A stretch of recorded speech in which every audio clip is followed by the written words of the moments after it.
And around 13 million homes have a spare bedroom at the moment. So what would make you consider opening up that room and maybe taking in a boarder? On the ABC Listen app, your smart speaker, and on AM radio. This is the Conversation Hour on ABC Radio Melbourne and Victoria. Good morning, Richelle Hunt here with you in Melbourne. Nic Healey joining you from ABC Shepparton as we talk about the idea of opening up your spare bedroom to a boarder. Is it something you would consider, maybe for an international student, a refugee, or maybe even a couple or a small family, depending on how big your home is? Nick, throughout the news headlines today, around 1.2 rental vacancy in regional Victoria. Is this a solution to the housing crisis that's kind of staring us in the face? If it's not a solution, it is very much a way of getting beyond a little bit of it. I think for a long time now, people have been looking at the way we, in the last few decades, have chosen to make housing work in Australia. And we're saying, I think, across the board, it needs to change. You know, we have too many people at the risk of homelessness, too many people living without shelter at the moment. This is a way that we could take up some of that slack. And I do know someone texted in before saying, you know, boarding's gone to Airbnb instead, but I don't know if that's entirely accurate. I think on Airbnb you don't see a lot of rooms being put up anymore. It is whole flats, it is whole houses. So you can't just point at things like short stay accommodation and say that's taken up all the spare rooms. That's a different problem, I think. Not saying it's not a problem, but it's a different problem. David Bycroft is the founder and director of MyStay International, Australian Homestay Network. David, a warm welcome back to the Conversation Hour. I know over a year ago we were having a very similar conversation, and at the time there were concerns from listeners saying, I tried to do this and it just wasn't financially viable for me. I lost part of my pension, or there was some kind of red tape or tax that was an implication for me to be able to do this. What's making it hard for people, do you believe? Well, it has been hard in the past, but I think it's going to get a lot easier during this current crisis because the government's moving rapidly to review the tax and pension and social security issues. And we are campaigning for them to make it very clear so it encourages people to use their spare rooms, which would, of course, give them tax-free revenue then to help towards cost of living crisis, which is also there with the housing crisis. David, you said clarity. Do you think one of the big stumbling blocks has been a bit of confusion around what can and can't be done and what it would mean? That's the total problem because the clarity is not made by the government. It's sort of like rulings here and rulings there, but they've gone quiet on pensioners and pensions. And what we need them to do is be loud and clear that it does not affect a pensioner to take an international student, say, into their home through a properly registered organisation. You know, like we want to make sure there's some securities in place. But as you talked about before, lifetime friendships are formed. We've had hosts go to weddings overseas for their former students.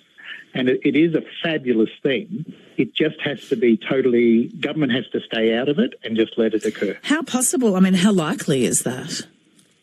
Very likely under this crisis because you'll see the pressure on international student visas, which all of our universities depend on for their revenue because that's how they survive.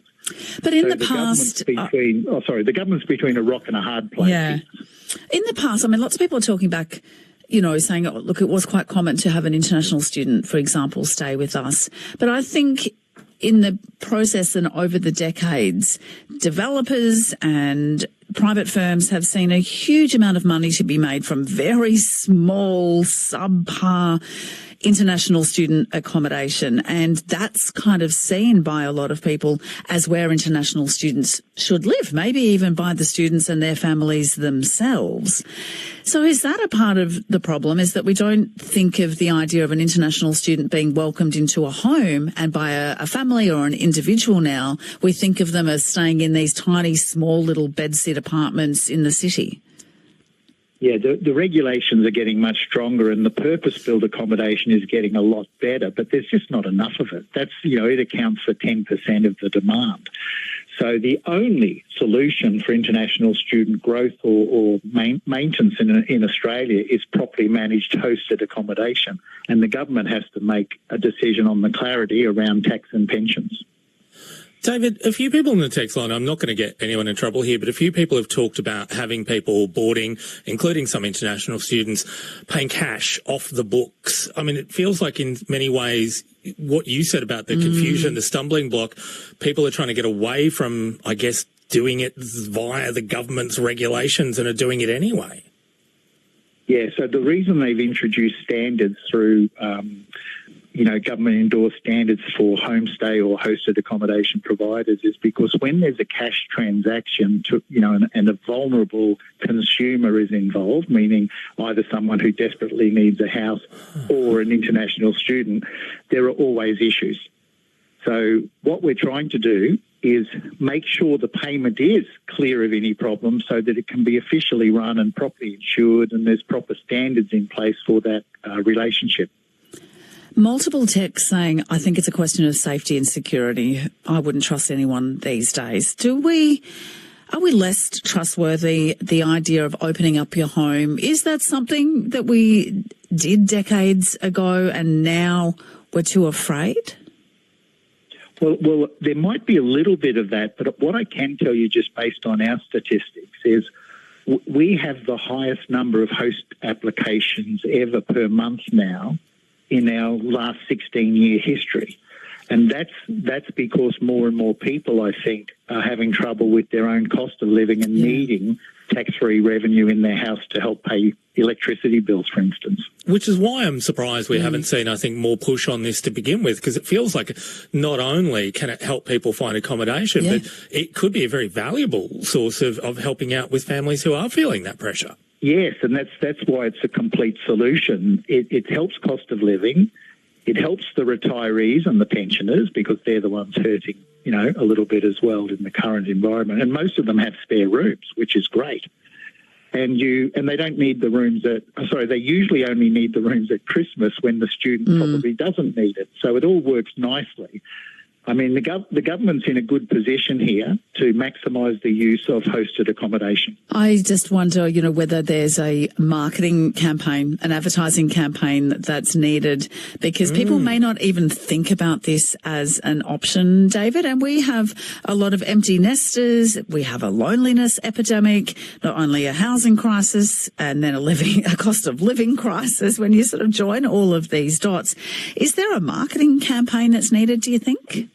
Well, we've launched one and we're out there now promoting it to as many people that will listen, but it really needs some action quickly because we're coming into the moment when we will try to limit the number of student visas coming into the country, and that will be a disaster for one of our biggest exports, international education.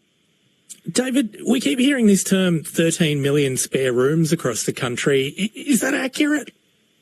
Yeah, that's come from the Australian government census, so that's very accurate.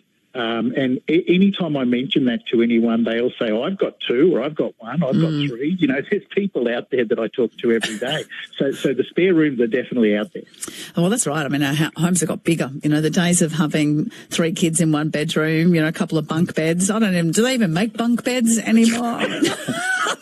Just a thing of the 80s. David, thank you so much for your time, and we can push people to the MyStay International and Australian Homestay Network. Yeah, the Australian Homestay Network is the best place because it takes host applications every month, from everyone. So just please find Australian Homestay Network.